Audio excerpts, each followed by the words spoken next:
Thomas Boni Yayi apporte au peuple burkinabé le message de soutien et de compassion des pays de la sous-région au lendemain des attaques terroristes dans la capitale. Le président béninois était aujourd'hui à Ouagadougou. Un tour sur les lieux de l'attaque, puis il promet des mesures fortes, appropriées et coordonnées de la CEDEAO. Après l'assaut mené avec succès samedi matin, les unités d'intervention ont laissé la place à la police judiciaire. Beaucoup de questions attendent encore réponse. Les enquêteurs burkinabés passent la scène de l'attaque au peigne fin. Ils ont reçu le soutien de spécialistes français et américains. Constat sur place dans un instant.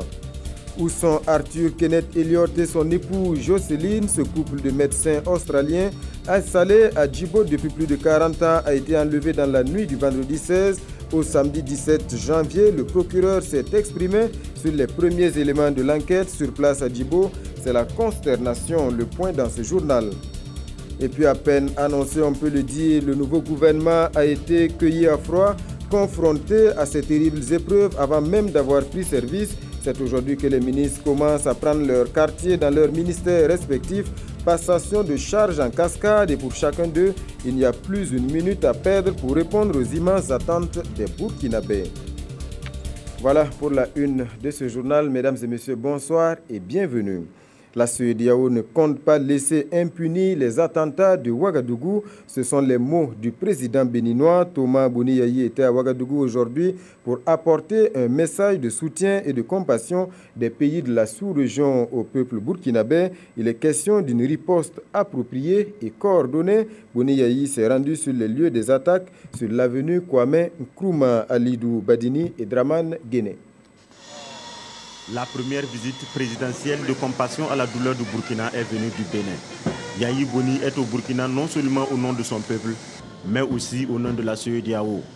Dès l'aéroport, le président béninois annonce que la communauté internationale est solidaire avec le peuple burkinabé. Par conséquent, une session extraordinaire de la CEDEAO est en préparation avec une ébauche d'ordre de jour. Les accords d'Alger doivent être respectés. Et ça, nous serons intraitables sur cette question-là. Les accords d'Alger doivent être traités. La question de la Libye, etc., est bien remise sur la table à l'ordre du jour au niveau du Conseil de sécurité et que nous, par la suite, naturellement, que nous puissions lancer un appel pour une concertation internationale. Ce que nous avons déjà fait ne suffit plus parce que l'ennemi est en train de changer de stratégie. Nous aurons l'occasion d'ouvrir, disons, les débats pour passer directement aux actions. Sur le lieu du drame, c'est la consternation chez l'émissaire de la CEDEAO. Je suis dépassé. Je suis dépassé. Ce qui me reste maintenant, Monsieur le Président et chers amis, chers frères, je vous demande avec beaucoup de respect de transmettre nos condoléances aux parents des victimes. Nos condoléances les plus attristés. Et souhaiter un prompt rétablissement aux blessés.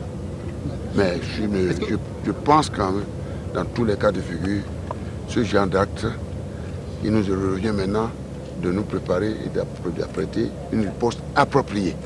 Pour le président du Faso, le Burkina reste mobilisé pour combattre l'insécurité avec les moyens de bord. Toutefois, face à de telles terreurs, il faut nécessairement mutualiser les forces. C'est un phénomène transfrontalier. Ça ne concerne pas simplement que l'Afrique de l'Ouest.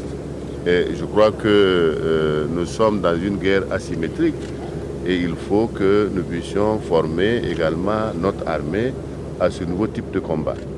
Roch Marc-Christian Kabouri assure que son gouvernement prendra des dispositions nécessaires pour assurer un climat d'affaires sécurisé à tous les investisseurs. Et puis, depuis la fin de l'assaut lancé par les forces de sécurité samedi matin, c'est la police judiciaire qui a investi les lieux des attaques terroristes. Une cinquantaine d'officiers de police judiciaire sont à pied d'œuvre pour apporter des réponses aux nombreuses interrogations. Un minutieux travail de recherche est en cours. Les enquêteurs burkinabés sont soutenus par des spécialistes français et américains. Le point avec Mokhtar Ouedraogo et Drissa Serré. La police judiciaire est à pied d'œuvre depuis 72 heures pour faire la lumière sur les attaques terroristes du vendredi dernier. Elle a installé son quartier général à l'hôtel Splendide. En face de la piscine, la salle de conférence abrite les travaux des secrétariats. Là se font la réception des plaintes, l'audition des victimes et des rescapés blessés des attaques. Dans une salle à côté se fait l'analyse des vidéos pour identifier les occupants et les assaillants de l'hôtel. Parallèlement à ce travail, des officiers de police judiciaire font des constatations sur la scène du crime. On relève des indices permettant de comprendre le mode opératoire des assaillants. C'est une équipe de la gendarmerie nationale, environ une cinquantaine d'officiers de police judiciaire qui est mobilisée pour l'opération. Le travail, il avance parce qu'à l'étape actuelle, quand même, nous sommes arrivés à nous faire une idée de la façon dont les assaillants s'y sont pris, par où ils sont arrivés, quels sont les actes qu'ils ont posés sur les lieux, voilà, jusqu'à ce que l'intervention ait lieu et que l'assaut soit donné donc. Pour la scène du crime, 8 du service technique de recherche judiciaire sont appuyés par des enquêteurs occidentaux, 12 Français, 5 Américains du FBI et de la Gendarmerie royale du Canada. Les équipes travaillent dans une synergie d'action. Par la coopération, nous avons de bonnes chances d'aboutir au résultat parce que la police technique et scientifique burkinabé ne dispose pas forcément des mêmes matériels techniques pour arriver à révéler certains indices. Sur la scène du crime, les enquêteurs effectuent un travail de fourmi. Les prélèvements d'ADN et d'empreintes digitales, la nature des explosifs, les traces de balles, la cause des morts, tout ce qui permet d'élucider le contexte, d'identifier les assaillants et les victimes, de situer d'éventuelles complicités font l'objet d'analyses scientifiques. Le commandant de la sous-section antiterroriste de la police judiciaire française qui a préféré garder l'anonymat donne des détails sur la mission de son équipe. Elles sont purement techniques en fait dans un premier temps. On a ramené pas mal de matériel pour faire des relevés de traces ADN, des traces papillaires. Voilà, puis les gendarmes procèdent aussi à l'identification des victimes. Et pour ce qui nous concerne, en fait, on a un binôme à chaque fois enquêteur et identité judiciaire, puisqu'à chaque fois qu'on progresse et qu'on trouve des choses à mettre sous scellé, par exemple tout ce qui est balistique, des ogives, etc. Donc l'enquêteur note, il fait un descriptif et ensuite la pièce, l'élément est placé sous scellé aux fins d'expertise ultérieure. Ces opérations sont aussi appuyées par la police municipale. Elle s'active pour enlever les engins calcinés et autres débris matériels présents sur les lieux. Et puis, je vous le disais en titre, on en sait un peu plus sur le scénario de l'enlèvement du médecin australien Kenneth Arthur Elliott et de sa femme Jocelyne Adjibo. Le procureur du Faso, près le tribunal de grande instance de Djibo, s'est exprimé sur les premiers éléments de l'enquête. Les traces sur les lieux montrent que le couple d'octogénaires a opposé une résistance aux agresseurs. Sur place, c'est la consternation. Draman Dadian. Qui a bien pu s'en prendre au couple australien? S'interroge hommes et femmes de Djibo. Kenneth Arthur Elliott et sa femme Jocelyne, humanitaires installés à Djibo depuis 1972, ont été kidnappés dans la nuit du vendredi à samedi dernier. On a appris qu'il a été capturé par des imbéciles. Vraiment, toute la province est mécontente. Parce que moi, hier nuit, vraiment, je n'ai même pas mangé. Vraiment, c'est une grande perte même vraiment pour le pays. Parce que si on connaît la valeur du type même, vraiment, c'est pas chouiné. Et quand par exemple, on trouve tous ces malades-là aujourd'hui, on vient prendre le docteur et on laisse tous ces malades-là poser là-bas. Vraiment, c'est qu'on sait que ces gens-là, s'ils disent que ce sont des islamistes, ils ne connaissent pas Dieu. Moi, personnellement, c'est hier que j'ai appris qu'il a... L'identité des ravisseurs de ce couple octogénaire n'est pas encore, mais l'enquête suit déjà son cours et la piste d'enlèvement est privilégiée. L'enlèvement aurait eu lieu vers les 4 heures. Il a été donné de constater une torche qui a été décapitée en guillemets. Voilà. Ça témoigne quand même qu'il y a eu une certaine lutte, une certaine résistance. Aussi, il a été donné de constater des traces. Voilà. Lorsqu'on veut obliger quelqu'un à vous suivre et lorsque cette personne a manifesté une certaine résistance, il y a des traces Voilà, les gens peut-être traîner des pieds, des trucs comme ça. On a pu constater ça également. En attendant, c'est la consternation à Djibo, une ville où les habitants vivent actuellement dans l'inquiétude, l'insécurité et la peur. Et puis à présent, ce témoignage, il est taximan et ce vendredi 15 janvier, au moment de l'attaque, il était sur l'avenue Kwame Nkrumah, à quelques mètres du café Cappuccino. Il a bien voulu se confier, mais a souhaité garder l'anonymat. Nous avons choisi de l'appeler Max. Témoignage recueilli par Moussa Ouedraogo et Nathalie Sawadogo. J'étais arrêté devant Cappuccino, puisque je venais juste de déposer un client. Je suis parti garer ma voiture au niveau de la Banque Atlantique qui est sur l'immeuble de Splendid. Maintenant, je suis revenu causer avec les parquets qui étaient juste à l'entrée de Cappuccino. Quelques minutes après, il y a à peine 10 minutes, qu'une voiture V8 de couleur blanche, d'immatriculation nigérienne, est venue s'arrêter. Il y a deux jeunes qui sont sortis, mais c'était des Touaregs, c'était des Arabes. Quand ils sont descendus, l'autre nous a dépassé, il est rentré, le vigile a ouvert la porte de Cappuccino, il est rentré. Et la deuxième personne, quand il est arrivé au niveau de la terrasse, il a ouvert son manteau, enlevé l'arme. Il a commencé à tirer sur la famille du propriétaire de Cappuccino qui était à la terrasse. Donc après ça, maintenant, il a continué à tous ceux qui étaient sur la terrasse et maintenant celui qui était dedans aussi, lui aussi tirait. Donc mais ce jour-là, il y avait beaucoup de gens dans le restaurant Cappuccino. Il y avait uniquement que des blancs. Vous voyez. Donc, quand nous, on a su que vraiment c'était une attaque, chacun s'est cherché. Mais personne n'a voulu vraiment courir, puisqu'on a rampé jusqu'à sortir, aller derrière l'hôtel Palm Beach. Et de là-bas, nous avons continué jusqu'au cimetière municipal. De là-bas, on a fait un repliant pour revenir au niveau de la fonction publique. Voilà pour ce témoignage. Au lendemain de cette terrible attaque à Ouagadougou, c'est la psychose un peu partout au Burkina. À Bobo-Dioulasso, les citoyens rencontrés dans la rue avouent vivre désormais dans la crainte d'une attaque similaire. Beaucoup ont même modifié leurs habitudes. Idrissa Warga et Moussa Sano. Bobo-Dioulasso, c'est dimanche 17 janvier, 48 heures après les attaques djihadistes de Ouagadougou. Ici, dans la capitale économique du pays, les avis des populations restent partagés entre la colère et l'inquiétude. La nuit vers les 23h, moins dans notre quartier là, chacun court au hasard. Bon, c'est pas ça. Après, il y aura quoi? On a trop peur parce qu'on ne veut pas qu'ils rentrent dans notre pays, à Bobo aussi. Maintenant, tout le monde veut rentrer tôt à la maison. 22h, tout le monde est chez lui. Se promener au hasard, on évite ça dans ces 2 jours-là. Parce que les gladys là sont là, donc il faut qu'on évite tout. Dans cet hôtel, l'un des plus importants de la ville de Bobo-Dioulasso, des dispositions sont prises pour éviter les drames qu'a connu Splendid Hôtel de Ouagadougou. On a changé de comportement, bien sûr. Bon, on a mis des caméras de sécurité. Et bon, on va exiger à ce que nos clients qui viennent maintenant, les bagages soient fouillés. Et les clients eux-mêmes soient fouillés.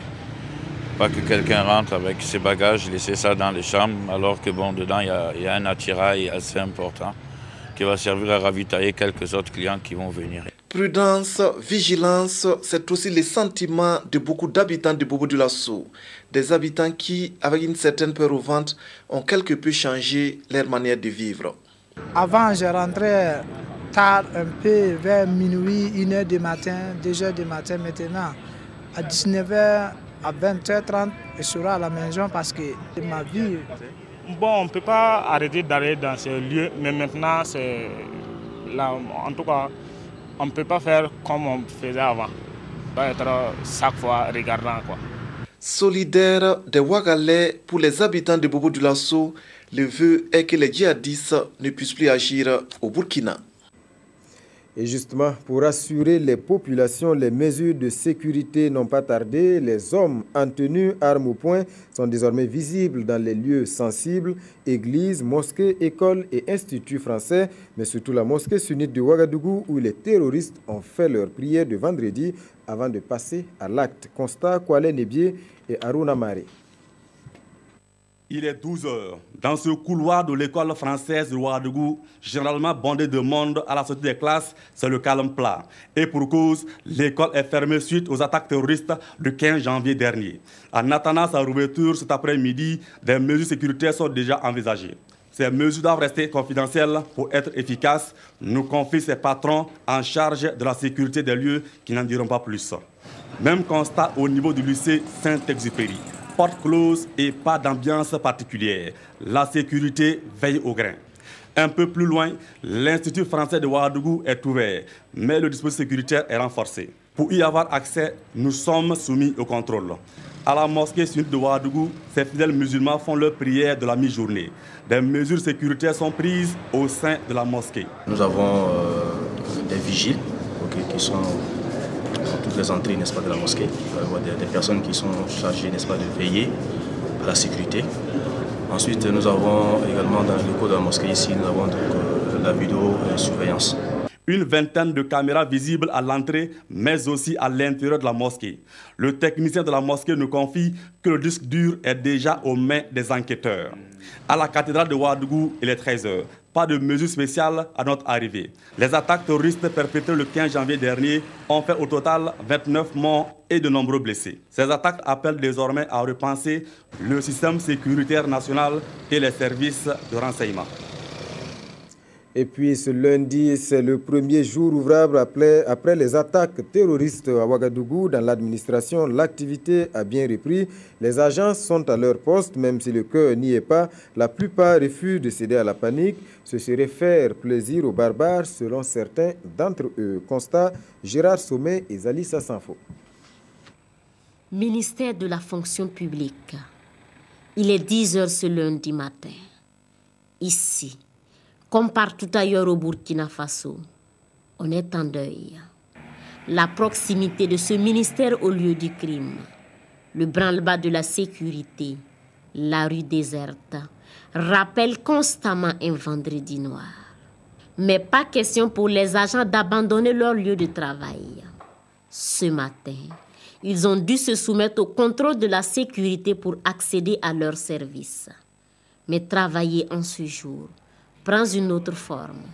C'est pour eux le mode résistance. Le meilleur symbole de patriotisme aujourd'hui qu'on peut opposer à ces phénomènes-là, c'est de nous mettre au travail, avec courage, avec détermination, peut-être plus qu'avant même.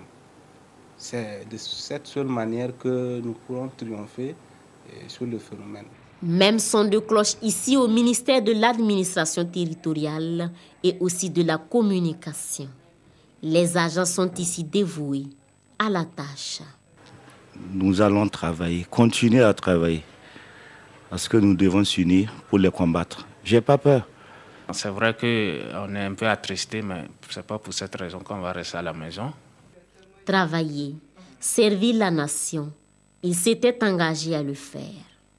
Mais pour eux, aujourd'hui plus que jamais, c'est la voie trouvée pour vaincre les forces du mal et prouver leur amour à la patrie.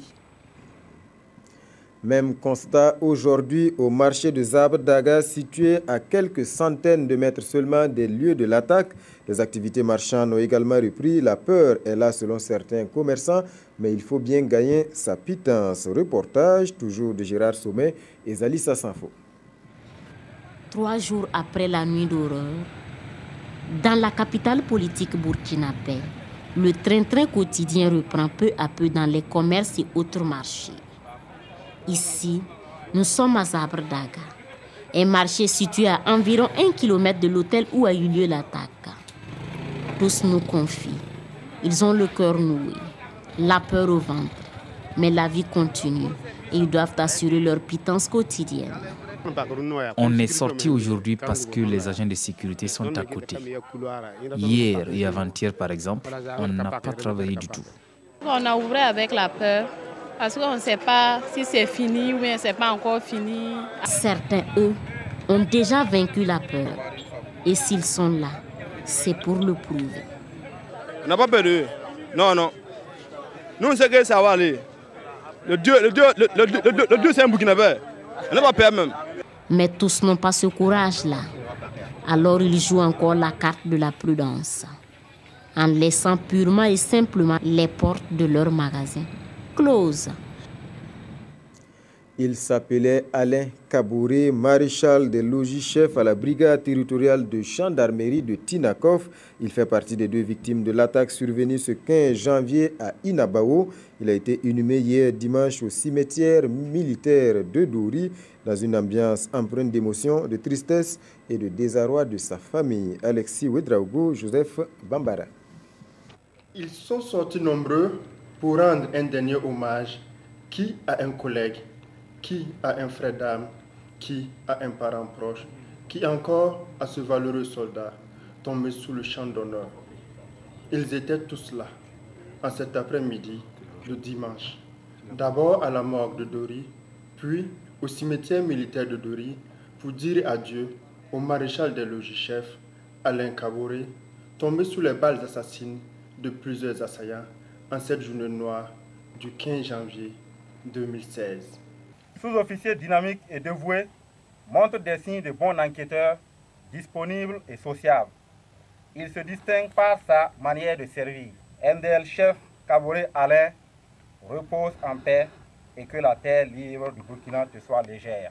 Si ses frères d'âme ont perdu un collègue consciencieux, dévoué et loyal, la famille, elle, reste inconsolable de la perte de ce fils, mort trop tôt, trop jeune, à l'âge de 32 ans.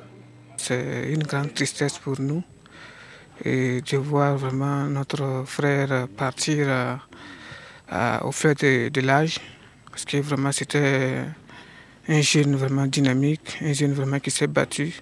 Ce natif de Kamsongé, à Koupela, laisse derrière lui une veuve et 3 orphelins inconsolables. Plus une minute à perdre pour le gouvernement Thiéba. Les nouveaux ministres ont commencé à prendre leur quartier aujourd'hui. Rémi Djandjinou de la communication, Tahirou Bari de la culture, Jean-Claude Bouda de la jeunesse, Dieudonné Bonané de l'habitat et de l'urbanisme.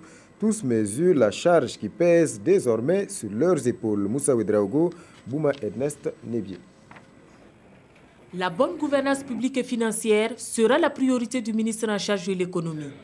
Installé ce lundi matin, Adizatou Rosine Koulibaly s'engage également avec la complicité du ministre délégué chargé du budget et de la secrétaire d'État en charge du développement du territoire à faire du département un exemple dans la lutte contre la corruption. L'exemplarité également prônée ici par les 2 ministres qui se partagent désormais le secteur du transport et des infrastructures. Éric Bougma des infrastructures et Souleymane Soulama du transport, de la mobilité urbaine et de la sécurité routière souhaitent briser l'enclavement interne et externe du Burkina Faso. Le développement numérique et des postes incombe à Suzanne Sana. Le rayonnement du secteur des postes est l'une de ses priorités. Le secrétaire général du gouvernement a aussi installé ce 18 janvier 2016 le docteur Smaïla Ouedraogo dans ses fonctions de ministre de la Santé. Le nouveau ministre promet de mettre l'accent sur la prévention des maladies pour une bonne santé des populations. Pour l'heure, il compte veiller à une meilleure prise en charge des blessés de l'attaque terroriste du vendredi 15 janvier 2016. L'homme des victimes de cette attaque a plané tout au long de la vague d'installation. Une minute de silence a été observée à la mémoire des disparus. Un petit souci d'aiguillonnage dans ce journal. Vous avez plutôt suivi l'installation des ministres de l'économie, des infrastructures, des transports, de la santé et de l'économie numérique. Une installation donc qui a été faite par le secrétaire général du gouvernement. C'est un reportage signé Urbain Benito Sommet et Amandine Lalsaga. Nous allons plutôt revoir le reportage de Bouma Ernest Nebié. On me fait signe que le reportage n'est pas aligné. Nous allons plutôt passer à l'Assemblée nationale. Là également, 7 nouveaux députés viennent de faire leur entrée, 7 suppléants qui remplacent les titulaires appelés à d'autres fonctions. Leur installation a eu lieu ce matin. On les découvre dans ce reportage de Karim Patrick Namouano. Badiara Michel remplace Bassier Batio pour le compte de l'UNIR PS. Tahirou Bari, lui, cède son siège à Honorine Savadogo, du parent sur la liste nationale. Les 5 autres entrants sont du MPP. Ils remplacent des députés élus au Baziga, au Yatenga, dans le Ganzougou et le Poni.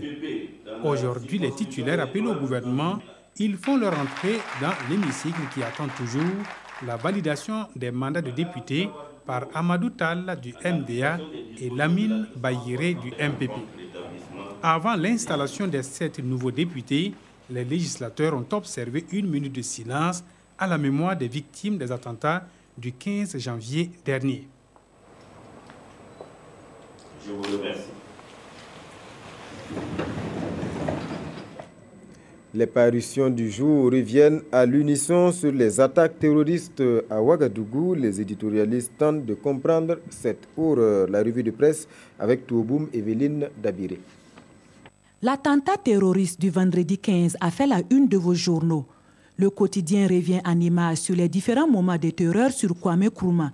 Une attaque terroriste qui a fait 29 victimes et Sidoaya, comme d'autres journaux, présente la liste des 22 victimes identifiées.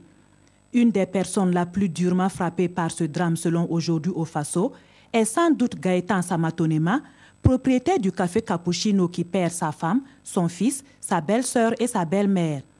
Un carnage face auquel la réaction des musulmans du Burkina ne s'est pas fait attendre. Dans un communiqué que relaie Aujourd'hui au Faso, le président de la Fédération des associations islamiques du Burkina écrit « Ces attaques perpétrées sont contraires à toutes les valeurs religieuses, humaines et contre toutes les civilisations et le bon sens. Mais des questions subsistent. Pourquoi le Burkina a-t-il été si durement frappé à son tour et pourquoi maintenant interroge le pays ?» Ce quotidien tente une esquisse de réponse. Le Burkina abrite sur son sol des dispositifs occidentaux entrant dans le cadre de la lutte contre le terrorisme dans l'espace sahélo-sahérien. Pour notre temps, cette attaque était prévisible car Blaise Compaoré avait un pacte tacite de non-agression avec ces hommes bleus que son départ du pouvoir a rendu caduque. Puis bordé de noir, ce quotidien, tout comme le pays, rappelle le deuil national de 72 heures décrété par le gouvernement. Mais comment faire barrage à ces djihadistes? Après analyse, notre temps conclut, il faut revoir le département de la sécurité et le doter de moyens conséquents. Il y va de notre survie. Voilà, mesdames et messieurs, c'est la fin de ce journal. Merci pour votre attention. Tout de suite, Foussé Nikindo et ses invités vous retrouvent pour un plateau spécial au lendemain des attaques terroristes de Ouagadougou. Quels sont les comportements à adopter par les citoyens face à cette nouvelle donne? C'est la question qui est posée. Restez donc fidèles au programme de la télévision du Burkina.